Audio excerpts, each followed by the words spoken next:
which one of you guys got a good quick 10-second security tip to launch the show? Which one of you guys got one? Yeah, Ahsan has one. Ahsan? I did? Yeah. You do? Okay, sure. so I'm gonna say 10-second security So tip. just so you guys know, first of all, how many people here have heard the podcast before, the CISO Security Vendor Relationship Podcast? We have a few. Well, very few. It doesn't matter. We're glad that you're all here. If you haven't heard it already, it's at CISOseries.com. We post-produce it, so if things sound we're stopping down, don't worry.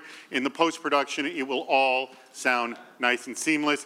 I'll make introductions to everybody just when we start the show. So I'll just.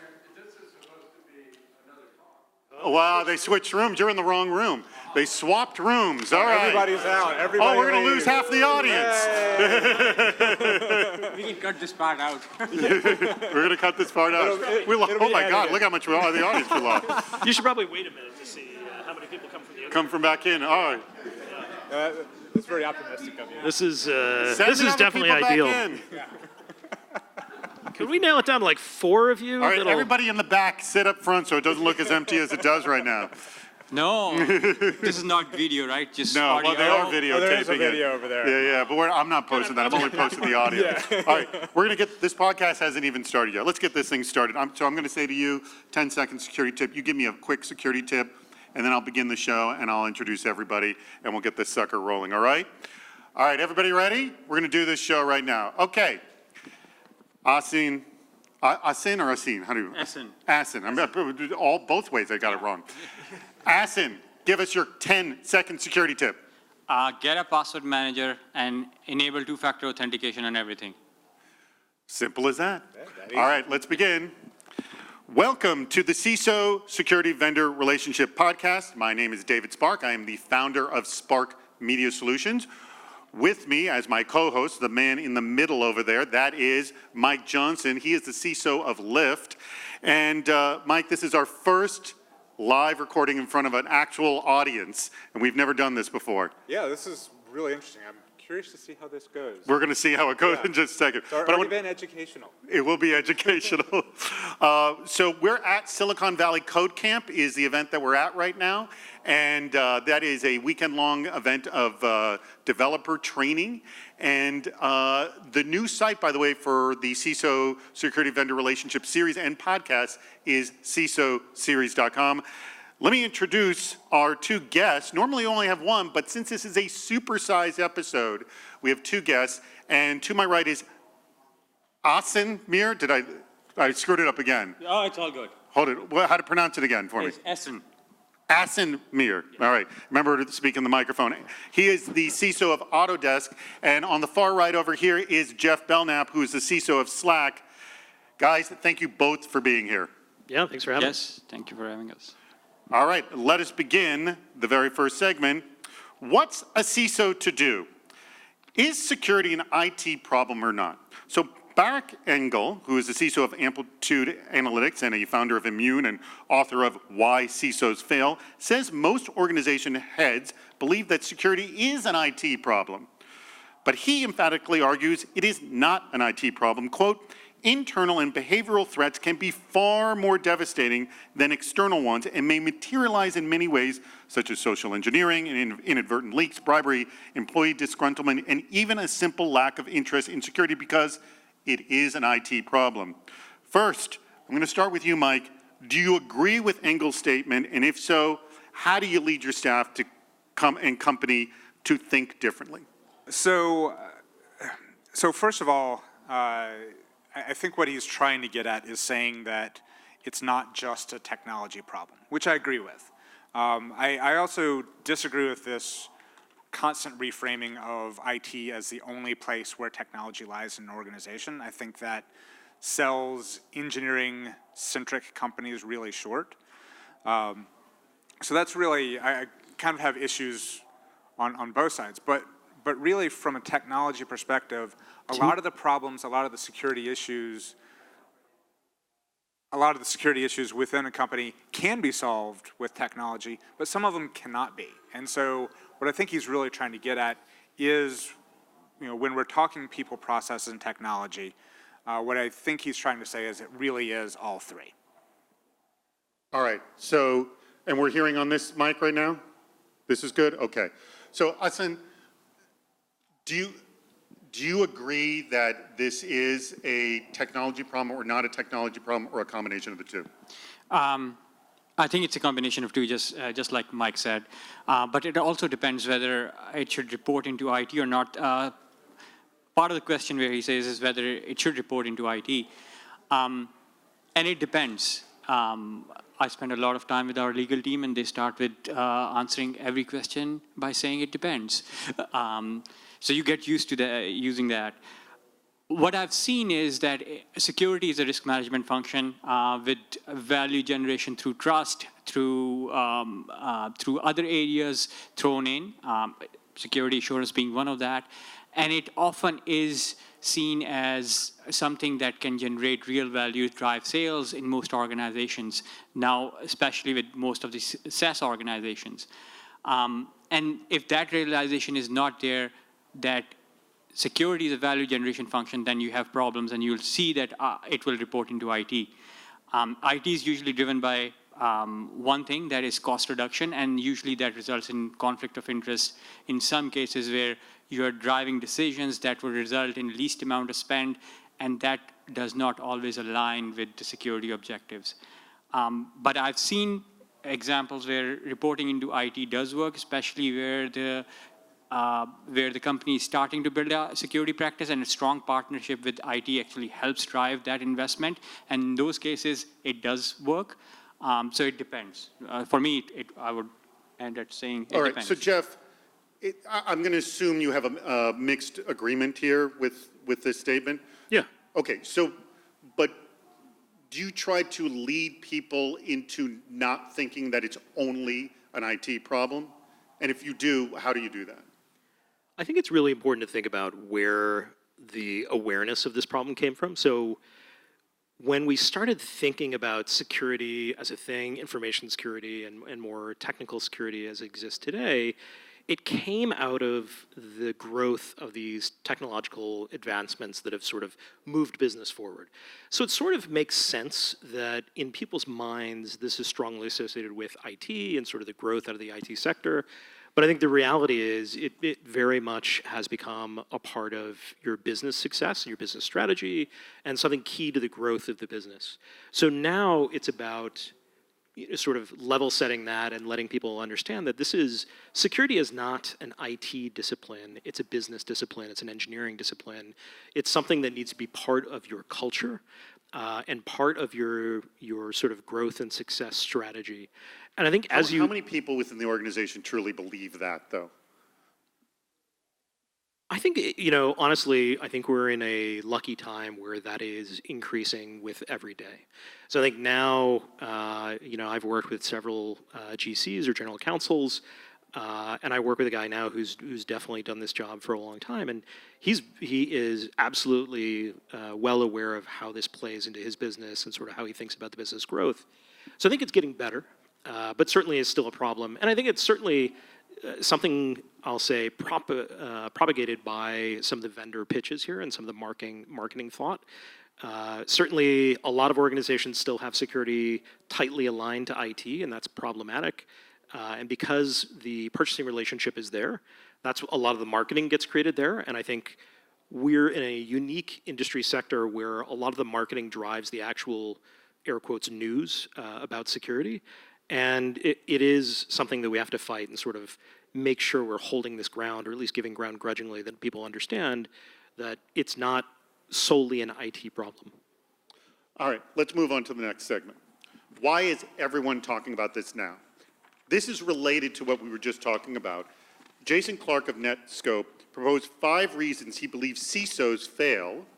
You are all CISOs, so this will be of great interest. This post on Netflix caused a flurry of response. He quotes what appears to be an unsubstantiated statistic that the tenure of a CISO is 18 months. I couldn't find validation for this stat anywhere, but I'm sure you guys have heard this, yeah? I've heard it generally. It's a short tenure. Yeah. I don't know where this is validated anywhere. I just don't know where it comes from. I was looking, people quote it like mad, but not reference it to anything. So if anyone can tell me where it comes from, I'd greatly I appreciate it. think Jason's been around a while, so you're probably just using his rule of Well, thumb here. otherwise I call BS on the staff because you've been 8 years a CISO, correct? 2 years. 2 years. I've been doing this for a while, yeah. You've been doing it a little while. You're a year and a half, but going strong, Mike, right? Yeah, 18 months. 18 months. So you could saying. drop down now today. You might have cursed me. I might have. All right. So here's why Clark thinks CISOs fail. One, doesn't build support or relationships with the business and CEO. They're too aggressive. The organization doesn't want change, so they push back. The CIO doesn't trust or give CISO access to executive teams, or the organization hires an inexperienced CISO to save money. Do you believe this is why CISOs fail? I will begin with you, Ahsan. So I don't have data either, so I can't deny or confirm or deny whether that's true. Again, a legal statement. And are there other reasons, if you believe? I think whenever there's a security breach, there are two people that get the blunt of it, either the CEO or the CISO. So if your security posture is not good and you end up having a major breach, then you will be out of the gate. So security is a business function. Security. By the way, does breach automatically mean dismissal? No, it does not mean all our companies go through minor security issues. It doesn't mean that you will get blunt of it, but it's a reality. If you are facing a major breach, there is a chance that you will have to stand up and say it happened on my watch, and you just face the consequences. What I would add is that most of the time, what ends up happening is that you are driving a decision that is not aligned with the business. Business priorities are different, security priorities are different, and as security leaders, you have to align your priorities with the business. Essentially, that is the whole point. There are certain areas where you have to make a decision and say, this is an ethical line, I cannot cross that, and we cannot cross that. And a CISO must be able to stand up and say, this is a line I'm not willing to cross. And at that point, there might be repercussions for the CISO. And every CISO must be in a position to say, that's where I'm going to stand. I'm going to stand firm on some of these things. So, Mike, first of all, you're 18 months as CISO. Do the CISOs you know have longer tenure than 18 months? Let's start with that. And B, did you, when you went into your job a year and a half ago, did you sort of query these areas? Like, am I going to have a good relationship with the CIO and the CEO? I mean, did you know this before you went into the job? Most CISOs I know have been in the position longer than I have, so yes. So I'm still calling bunk on this 18 months. It's a small sample size. I don't think any of us can say we know all the CISOs in the world, but no. Yeah, it seems a little bit low, but on the other hand, it really could be. Maybe it's right. There have been CISOs who have lost their jobs or who have moved on to other roles, either by their own choice or not. Yeah. Okay. Well, so the 18 months is hard to say one way or the other. But when you went into your job, were you aware of, like, I better have a good relationship with the business or I'm not going to last long, kind of a thing? Like, did you know going into this that you were going to be on good footing stepping in? Well, I think you can't be successful in the security field, in the security profession without recognizing the value of good relationships with the business. And certainly if you're stepping into the role of a CISO, you recognize that you're there to empower the business. So yes, absolutely, I knew that I was going to need to have a good relationship with the business. So you felt comfortable day one walking in? No. Okay. But you're walking into something new, right? So, right. But I knew that was going to be an important thing to work on. You don't walk in you don't work in day one and have instant credibility with everyone. You just don't. But you can at least know and recognize that that's something you're going to have to put effort into and work on. And you can't be a CISO without putting work into the business relationship. Jeff, how are you building credibility to sort of embolden your relationship with the executive team? I think this is where insert joke about, am I really credible? That would be news to me. I think, overall, just thinking about what Jason said here, I think anecdotally, he's not far off. I feel like 2 to 4 years is the tenure I see, especially in Silicon Valley. But I think building credibility with the rest of the executive team means you sort of understand these 5 things that Jason puts together here inherently. You understand that you need to understand how to read the room, how to read the rest of the executive team, how to understand what their perception of what you contribute to the business is. And then you have to, both by sort of getting a feel for what the risk appetite in the organization is and how technologically savvy or agile they are, you can decide like how hard can I push? What are the hills that I'm going to die on here? And what are the battles where I can negotiate and sort of we can make progress, but we don't necessarily have to go all the way to the wall for everything. I think in my experience where people fail and it's an abrupt tour of duty for them, it's exactly like Jason says here, it's because they've miscalculated one of these things. They believe that their job is to be the team that says no to everything. If you do that, and instead you don't learn what does the business do? What drives the business? What kind of risks can you take that will help the business succeed? And where can you be a little more adaptable to that versus, you sort of read NIST 853 and go like, well, we've got to do everything here because that's what it says. You're gonna fail. It's just you have to adapt your approach to every business, every team, and you have to be part of that team. You're not there to be the IT police and sort of be there to yell at everybody. And I work on this with my teams by telling them, you are not the police, you are the paramedics. You're not there to accuse anybody or tell them what they've done wrong or charge them and arrest them. You're there to help them. You want to triage what's wrong. You want to sort of get them well enough to get them on the road to recovery and focus on that. And people are much happier when you're approaching them from the perspective of, we're just here to help. And I'll ask both you, Ahsan and Mike, is there anything that you're doing proactively for the rest of the company that people are now coming to security because they know, oh, they can help me solve problem X or problem Y? Like, have you done some sort of a good job of educating the rest of the office about what you can provide? Well, so some of it is, we are an engineering team. And Right. So we actually help solve problems. We build systems that other teams depend on. So that's kind of the easy answer is it's recognized that this is our area of responsibility. If somebody needs help in that area, they come to us. What we're starting to see more and more of is dealing with our vendors and a recognition that vendor risk is a concern. And it's a growing concern even within the company where people are figuring out, hey, maybe this is a risky vendor. Let's go talk with security and get security's opinion on it. And then we do a review, and sometimes it comes back with, yeah, it actually looks fine. And they go away with feeling much better about this relationship that they're entering into. So I'd say those are the two of the key areas where we're starting to see more and more engagement without us even having to reach out. Ahsan, similar story? I would say it's about building the security culture. And what we did 5 years ago, we started an awareness campaign. We do this reboot campaigns every year for the last 5 years where we go out, visit all these different offices globally, and we have a major event in October where we talk about what the security team is doing, how users can secure themselves, what is in for them.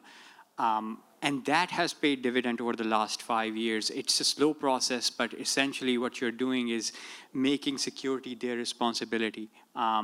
And that It's no longer just an IT problem. It's no longer an IT problem. It's a culture. It's a culture then. It's a cultural shift. You create experiences, you create beliefs that they have to be part of that solution. And over the period of 5 years, we give them T-shirts, hoodies, and all of that, and people walk around wearing those, and that sort of creates that belief that security is important.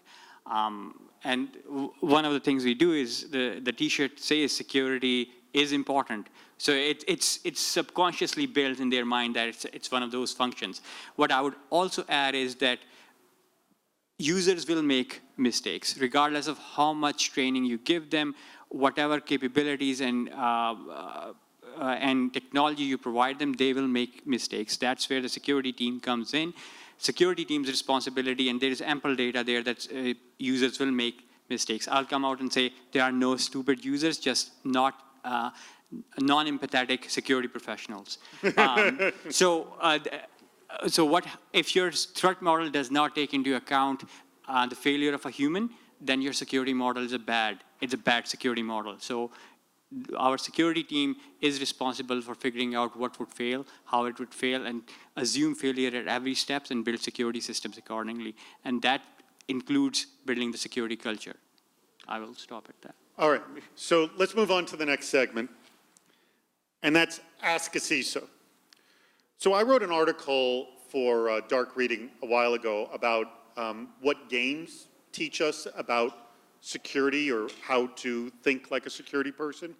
So I'll ask all three of you, what game, and this can be a sport or a video game, gambling, board game, what do you think properly prepares and trains an individual to think like a security professional? Mike, you want to jump on this? I got nothing. You got nothing, I got really? Nothing. Because I have an article of like 40 or some odd responses. There's no game that makes you think strategically on this? No, because I think a lot of there's no real parallel to what we have to deal with. It's not like a first-person shooter where you're running around attacking people, right? Okay. It's not like chess where you've got rules that you're dealing with. And it's a limited scope, too. Right.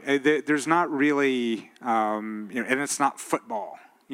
So I struggle, and I look forward to hearing the other answers, but I struggle with anything that really, that really helps to train a security professional on how to think. It's really more of math and psychology and sociology and. Well, there's a lot of games that help you do that. I remember one answer, I think it was from a former guest of ours, Wendy Nather.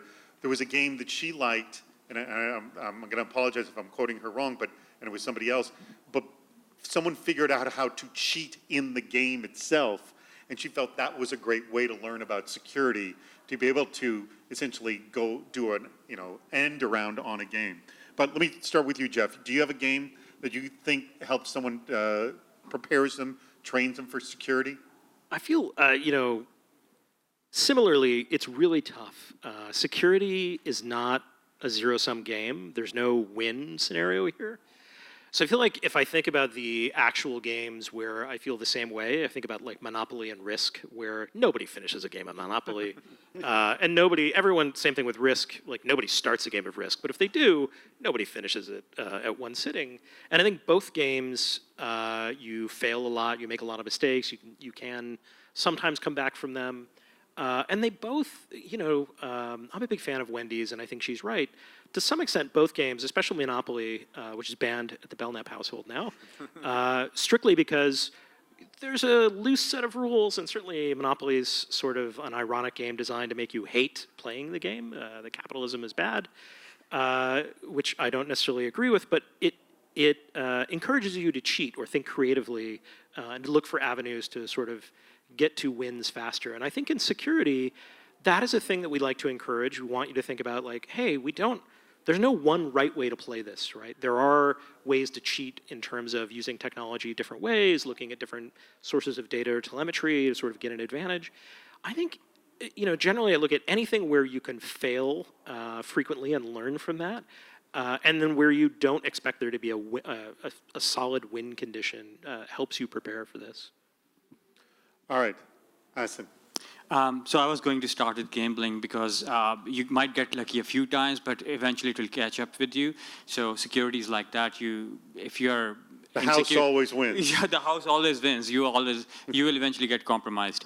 But joking aside, it's about non-linear thinking and out-of-box thinking. That is the most critical aspect of any security professional. It's not one aspect. It's about how to solve a problem differently, how to come about a problem differently. And that is the most critical aspect. You might think that security professionals do these really complicated ways to hack a system. It's usually much simpler than that. Connecting very trivial, very obvious things together to create a very spectacular outcome. And that's usually what happens. It's about connecting those dots that look fairly simple, but if you look at it at a systematic level, they all come together to create this massive compromise or a massive way to beat the system. And that's where the non-linear thinking and out-of-box thinking comes in, of connecting those dots and making them something substantial. So I would say anything that requires guessing of, you are given a bunch of things and you guess. So any guessing games would be useful as you're trying to connect dots. That's what I came up with. All right, so pretty much, I don't think a single game is going to get any sales from the tips that you guys have given. I don't know, Monopoly seemed to... Monopoly, I take that back. Yeah, Monopoly They're did scrappy get a upstart. They could plug. use some more Although you said it was business. banned at the Belknap household. It's not going to get any more business from my wife. Okay. All right, we're gonna move on to what's worse. Oh, this is our best game. You're not gonna want to leave on this one. What's Oh wait, worse? there's 50 more people coming in. Hold on, let me set that out good. It's time for what's worse. All right, for those of you who don't know this game, this is how it works. I'm going to propose two scenarios. Both of them are bad. Let me set that up. They're both bad. They both stink. It is your job, the panel, to determine which of the two is worse. And one of these, I know you, Mike, are going to really love because we have talked about both of these items before, and I know you hate both of them. Oh, great. So it's going to be great to determine which one you like less or you think is worse. All right, so this is from Joseph Urbanik, who is with Now Secure Mobile AST, and he asks, what's worse, a vendor reaches out in reference to a breach and says, don't be the next X, or they say, we could have prevented Y. Which one's worse? Mike. So that's the same thing. I mean, at the end of the day, don't be the next X or we could have prevented Y. That's the same statement when it comes right down to it. I guess, but I guess which angle do you like less? Or which angle is worse? So I think the worst one really is the one that sounds almost like gangster behavior. It's like, that's a nice house you got there. It'd be a shame if something were to happen to it. So I think don't be the next X. Don't be the next X. I would say that's the worst one because it really just comes across as pay us a protection fee kind of thing. Okay, Ahsan, which one's worse? I would agree with Mike. It's all ambulance chasing at this point, and no single security vendor can solve the security problem. So I would agree with Mike on this one. All right, and Geoff, what do you think? What's worse? I think both of those, to be clear, are going to get an immediate auto-delete out of I know they're going to auto-delete, I'm but not going to get past the subject line, is, but- we know they both stink, but the premise is which one is worse of the two? All right, premise confirmed. I'm going to disagree. I think, from my perspective, the worst one is you telling me my product could have solved that or protected you from X. Because the reality is, and this is where I'm remembering I'm not supposed to swear here, so I'll take a breath. The reality is, you really have no idea what happened in that breach, unless we're talking about some historical breach that has been out there for 10 years and all the details are out there about it. What's in the press is almost certainly not actually what happened, and the details are always more complicated than what sounds good in the New York Times or Wired. I feel like, so if you come at me with that pitch, I'm immediately going to tune you out as someone who isn't bothered to learn what the problems are that I have or that they might be able to solve. If you come at me with the other one, don't be the next whatever, like, great, you're just, you bought your template from someplace, but maybe your product works, right? And maybe you're in earnest going to try to learn about my problems. I think at least there I have a starting point. All right, I'm going to give you one more what's worse scenario. By the way, what does the audience agree? Which one do you think is worse? Don't be the next X or we could have prevented Y. What do you guys think? I'll say, raise your hand if don't be the next X is worse. We could have prevented Y. So we could have prevented Y seems to be the more popular with the audience Winner, in terms winner, of worse. chicken dinner. Okay, here we go. I got one more for you. This comes from Cody Cornell, who's the CEO of Swimlane, and he asks, which one is worse? A security solution that is tuned so tightly it misses your true positives, or a security solution that is so out of tunes, it throws tons of false positives to you? And I'll begin with you, Ahsan. They're both bad. Right? That's the point. We know they're both bad, but which one's worse? I think false positive is still manageable. You don't want your true positive to be missed. False positive just creates a lot more work. Yeah. So I would go with True positives is worse. missing true positive. Missing True positive is worse. So it's tuned so tightly, misses true positives is worse. Mike, what do you think? Yeah, I'll agree with that. A lot of false positives is just more work.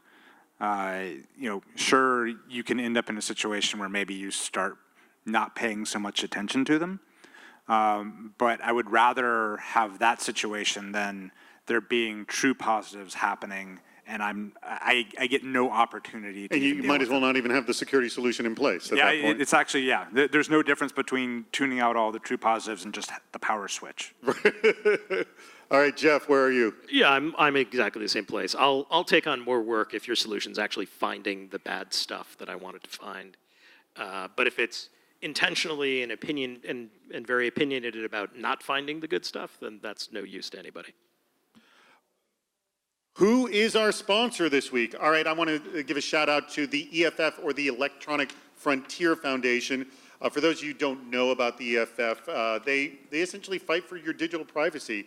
With all the monopolies that are going on, they have worked to help California pass its net neutrality law. Now the FCC and the Department of Justice are suing to try to stop this groundbreaking legislation. EFF is going to be part of that. So you should also know that the overwhelming majority of, or actually half of the people who fund the EFF, which they have 40,000 members, give $1,000 or less. So they are truly dependent on contributions from everybody. So if you are not currently an EFF member, or you don't volunteer or somehow support EFF, we strongly recommend it. We're big fans. I know, yes, you, Mike, as well? Yeah, I'm a fan. I was actually looking for my EFF shirt to wear to the podcast today, even without knowing that we were going to be talking about them. So, yes, big fan of the EFF, I'm a member, regular donator. And I've produced some videos for the EFF as well, and I'll probably link to a few from this podcast episode as well. All right, what's a CISO to do? One of the comments that is heard again and again is that working in security is often a thankless job.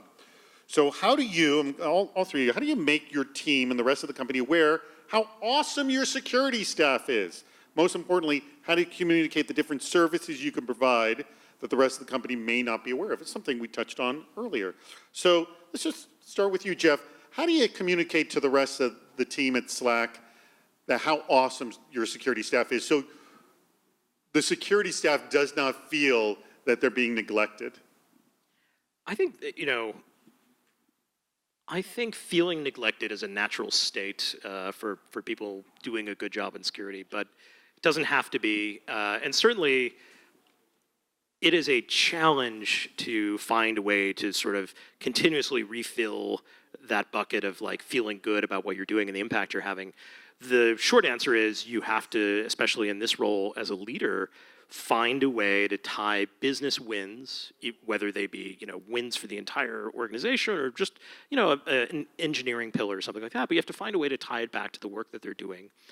The other thing I spend a lot of time doing is working the relationships among my peers, both up, down, and across, and making sure that individual engineering managers and directors are aware of what an individual team does, what are the great things that they can do for you, and how you can get to those resources.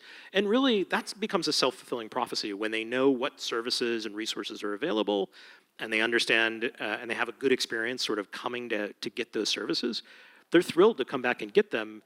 And people can feel that, right? If you're looking at somebody in office hours, or you're working across the table from them in a meeting, you can tell whether they're excited to be engaged with you or not. And that's naturally, that feels good. It feels good to be wanted. Very much so. I completely agree. So, Mike, is there anything special you do to make the rest of the staff at Lyft know how awesome your security team is? There's a few things that we do. One of which is we have regular engineering all hands at Lyft. And so I ensure that various of my team members get that opportunity to get up there, stand in front of the entire engineering org and talk about whatever they happen to be working on at the time. And they're getting that recognition. They're getting other engineers then coming to them and saying, hey, you know, how can I learn more? And so it's very validating to get up in front of a group of your peers and actually have them engage and say, hey, that's really interesting, where can I learn more? So that's one of the ways. Another is being very clear on credit for work. Like, you know, this person spent a lot of extra time working on a particular incident and ensuring that's in the incident communication and in the incident docs, and that those incident notifications tend to go all the way up to our CEO. So really a lot of it is around recognition and ensuring that there's these opportunities for the individual employees, for the ICs, for the managers to get that recognition in those various venues. Ahsan, what do you do? So we have that awareness campaign that I talked about, and one of the things we do is we have our security team present, and that usually gives them the exposure to present their stuff, what they've been working on, and give them the visibility. It also helps us market our services. So recently we marketed our password manager, and we got a really good response from the rest of the organization, and that's how usually it happens.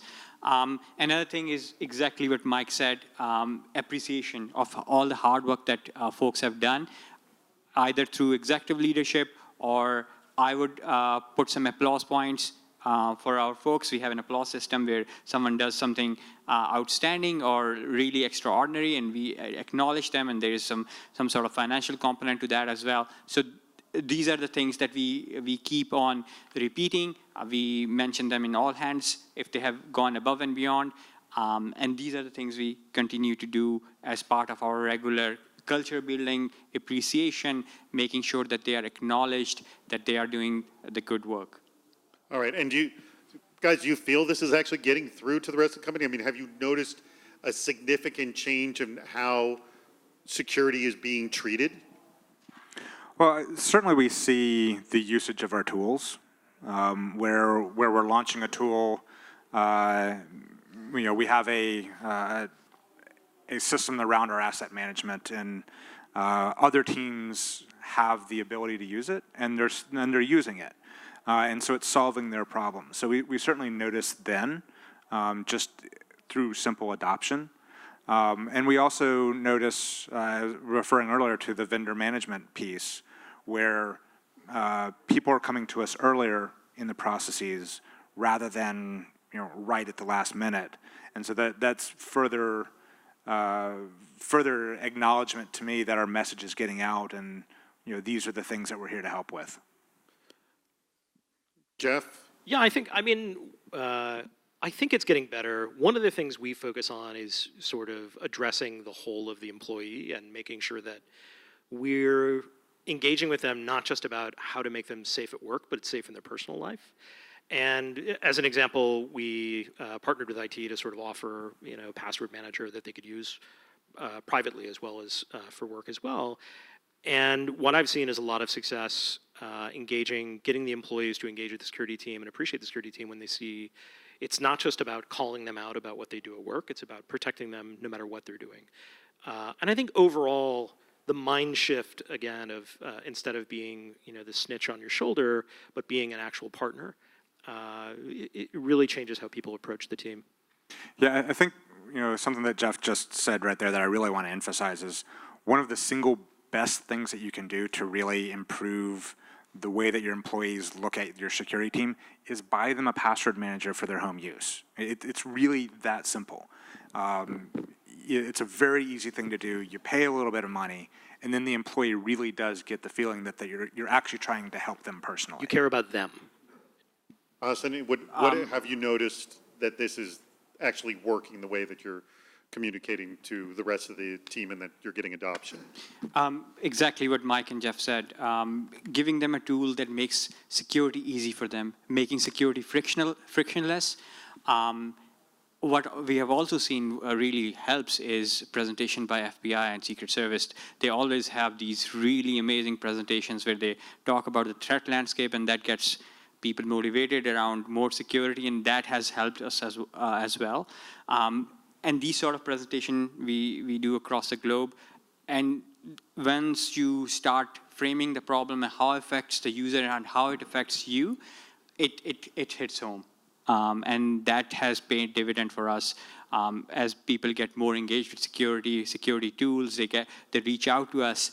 So it's about awareness and frictionless security, those two things. All right, let's move on to the next segment. What do you think of this pitch? Okay, for those of you guys who have not heard the segment, what I do is I read a pitch that's given to me by a vendor, and the three of you are going to critique how you think this pitch is. What do you think of the quality of the pitch? So let me read this. It's from Jessica Newman of Dark Owl, and she says, I'm reaching out to see if automated darknet monitoring is part of your overall threat intelligence portfolio. Dark Owl is a cybersecurity disruptor specializing in darknet data intelligence. We love collaborating with our clients to find meaningful use cases and are uniquely positioned because, one, our machine learning algorithms continuously collect and index millions of darknet sites, archiving them into a database that users can search safely and efficiently. This automated platform collects more data in an hour than an analyst could gather in a month. And two, we track hundreds of known threat actors and access authenticated chat rooms and vendor markets, and our users can easily set up monitors and alerts for real-time data tracking. We offer access to our database via our API or SaaS platform and find that it is best suited for those with internal threat intel teams. I look forward to hearing from you so we can schedule a brief conversation or demo. I'll begin with you, Mike. What do you think of that pitch? So I think it's missing something very key, which is why. Why in what respect? Why should I be interested in this particular solution? What is the problem that you're really helping me with? You're telling me that you can scan the darknet. Great. Why do I care? There's a built-in assumption. Well, her claim at the very opening sentence is she's asking if it's part of your portfolio. Well, yes, and so all she's really saying is, do you care about threat intelligence? That's essentially the equivalent of saying that. Okay, that's a good point. That's essentially what it's saying, okay. and I really think it could benefit from a little more.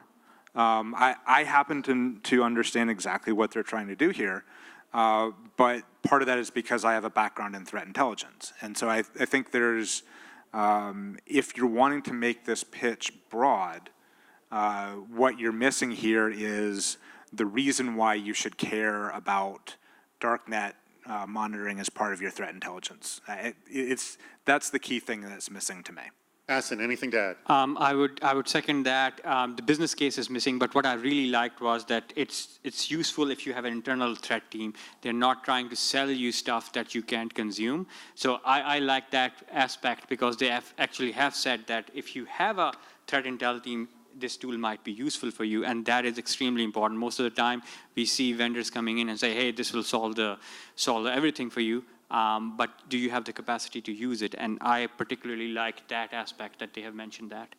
What about you, Geoff? Anything to add? So I have thoughts. I think that, the first thing that jumps out at me is the name Dark Owl, which I realize is probably too late for her to change. But there's sort of a trigger there for me. There's another company in this space, in InfoSec in general, that may or may not start with dark, that's universally loathed by everyone in my role. And it's through no fault of Jessica's. Immediately I'm like, I'm not interested in this. This might be that same thing. And I think even further to the point, Kelly Shortridge from Return Oriented has a sort of a pitch bingo buzzword card, and I feel like dark, threat, intel, disruptor, a lot of these words, I think I might get a bingo. Well, how do you write this without some of them? You know what I mean? You got to use a few. I think you could use a few. Here's the way I would write this differently, right? Okay. Because the key thing Mike hit on is what's missing. Is like, what does Dark Owl do that I care about? What objective is this going to help me cheat my way to accomplishing? Because ultimately, if I'm making a buy versus build decision, it's because I need to cheat my way out of building this myself. I need to skip ahead instead of building it myself.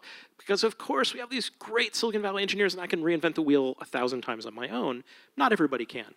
But here, she's offering, or at least Dark Owl is offering a solution that, yeah, I have a threat intelligence team. They have a lot of work. They build data pipelines. And sure, maybe with 15 years of work, they could get access to all these same sources that Jessica has. I think the important thing here that we could skip right ahead to is if you have a threat intelligence team, we can make that team better, or we can augment that team. I would sort of start with that. Open with that. I would open with like, what am I doing for you? And I think that also recognizes like maybe you don't have a threat intelligence team and you're thinking about starting one. This might be a great place to start. The other things that I would drop out here is like, I don't care if you use a machine learning algorithm or you have 150 people that just happen to look at everything and classify personally.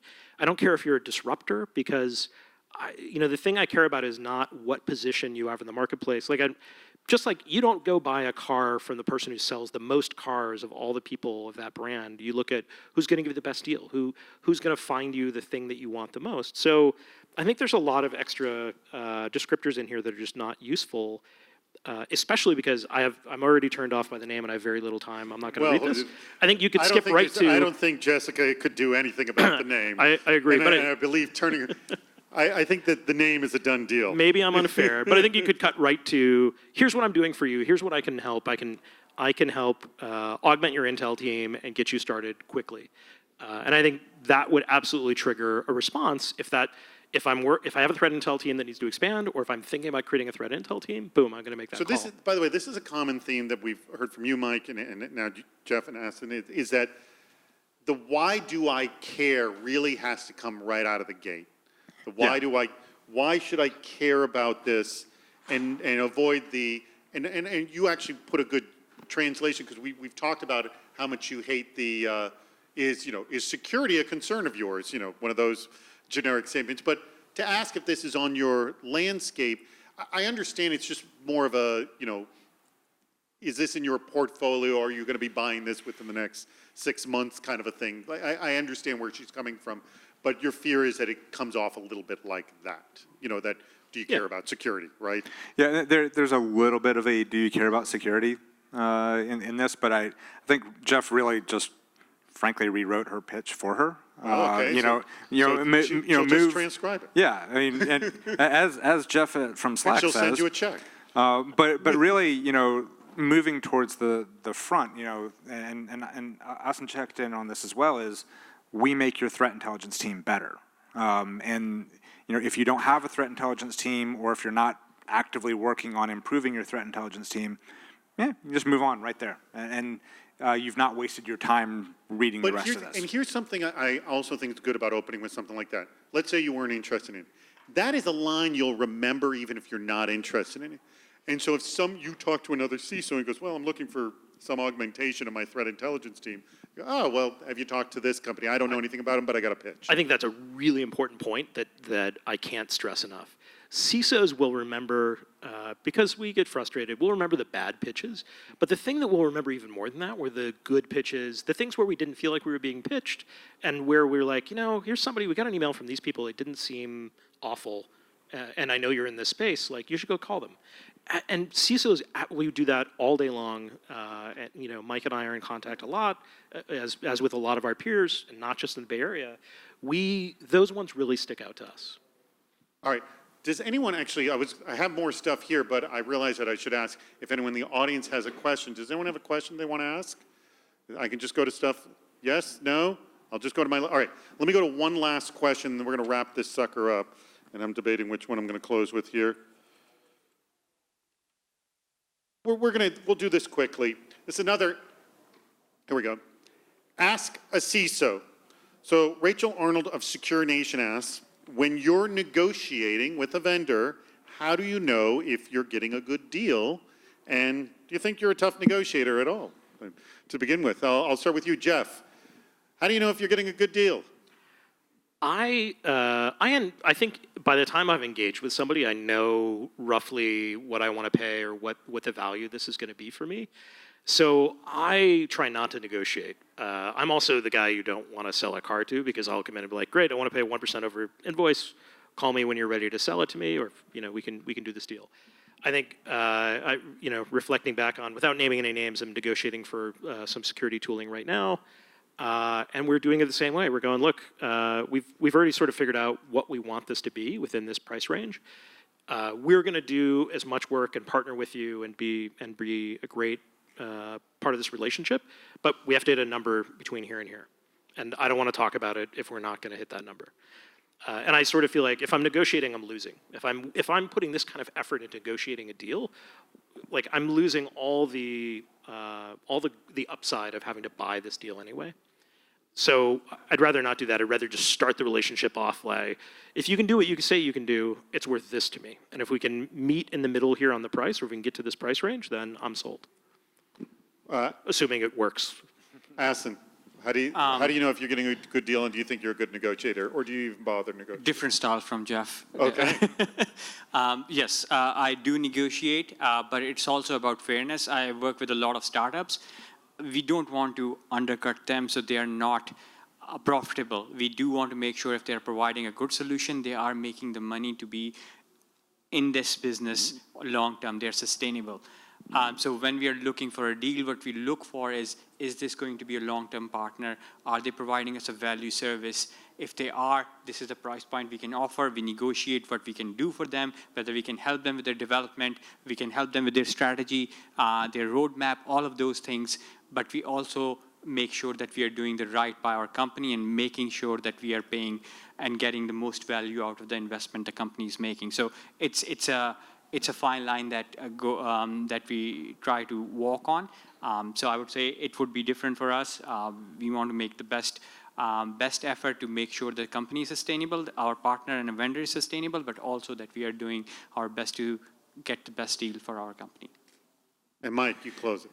Yeah, so I think it's, I have a rough idea of the value of the product. I have a rough idea of what value I'm getting, either offsetting some of my work or solving another problem within the company. And so I've got a rough idea of what the value is. But something that neither of those, my co-panelists here mentioned was budget. We build an annual budget. And so when I'm building my budget, and actually just built my budget for next year, I'm guessing roughly what I'm going to pay for a solution based on what I think the value is going to be.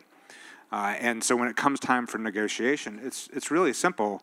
If they give me a number that's less than my budget, I'll probably just go for it. I don't need to, squeeze every ounce of blood out of that stone. But if they come in above my budget, here's my budget. If you meet it, we got a deal. If not, oh, yeah, okay, well, we'll go find somebody else. So there's no magic or science, it's just your being in the business for how long, figuring out, I think this is what this kind of solution is worth.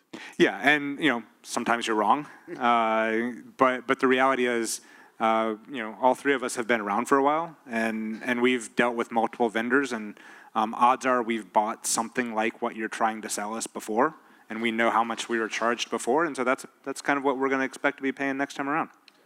All right, well, that brings us to the conclusion of the podcast. I appreciate it. I would like each of you to, if you have any plugs to mention or to thank the audience for being here, go ahead and give a plug. Ahsan and Geoff, thank you so much for coming out to our first ever live podcast at Silicon Valley Code Camp.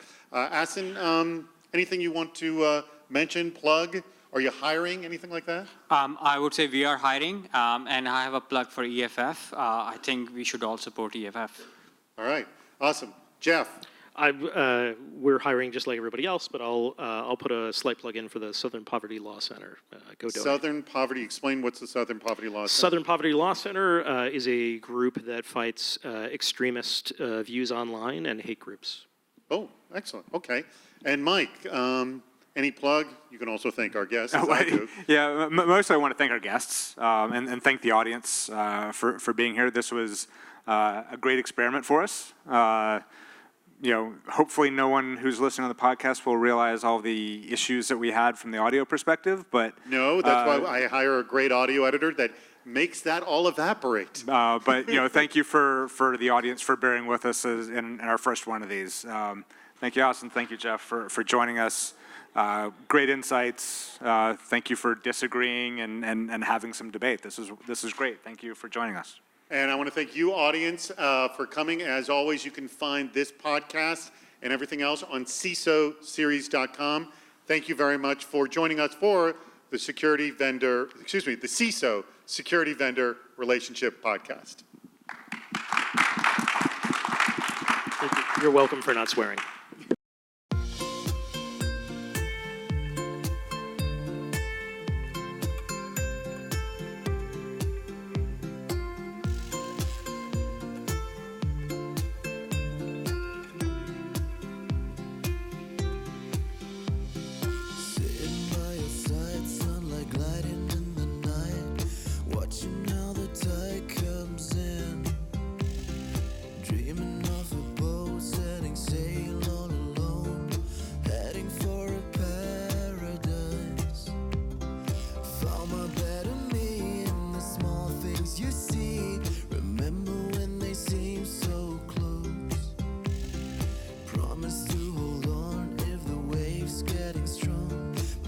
Change our